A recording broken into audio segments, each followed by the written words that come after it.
A new dawn in Nigeria. I woke up this morning and was greeted by a new Nigeria. The country feels alive, blushing, hopeful, and full of renewed pride. Good news is trending everywhere.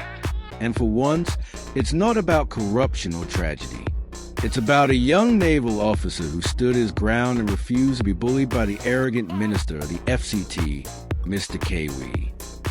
Today, the entire nation is celebrating this brave young man because he dared to stand against oppression, the very thing our politicians have come to represent.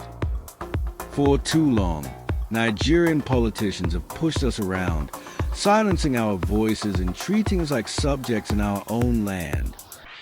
But this officer, Maria, did not just stand for himself or for the uniform, which our political class has tried so hard to render meaningless.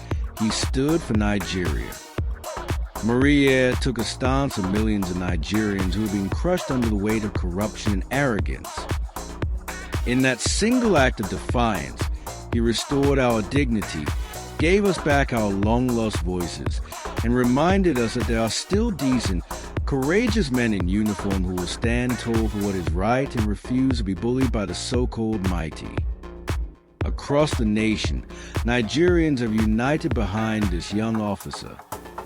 Despite our differences in tribe, religion, or region, Maria's courage has awakened a long-suppressed spirit of unity within us.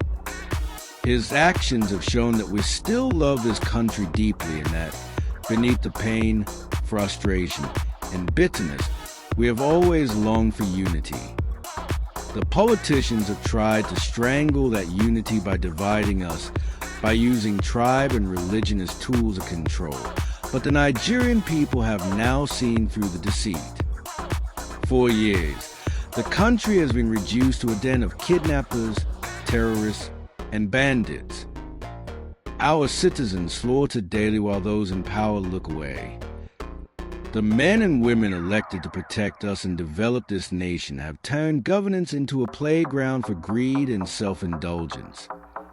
They steal the nation's wealth, impoverish the people, and then use the same stolen power to oppress those who voted them into office.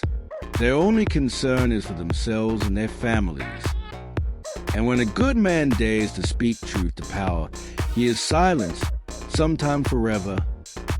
They have instilled fear into our hearts for so long that even when a Nigerian is being insulted, humiliated, or oppressed by a politician, he still bows his head and mutters, "Yes, sir."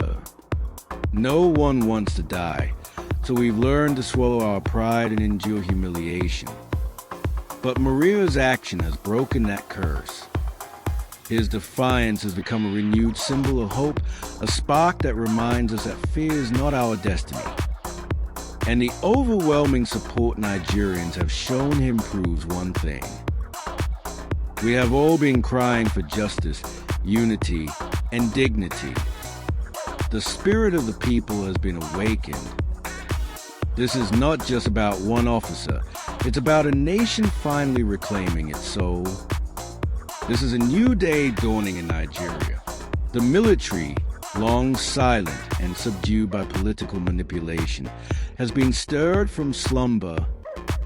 From this day forward, shame on any man in uniform who allows himself to be humiliated by corrupt politicians. The people will no longer look away.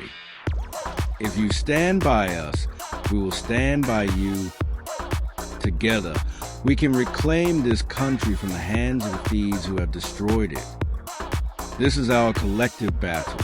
The time for fear is over. The dawn of a new Nigeria is here, and it began with one man's courage to say, "No,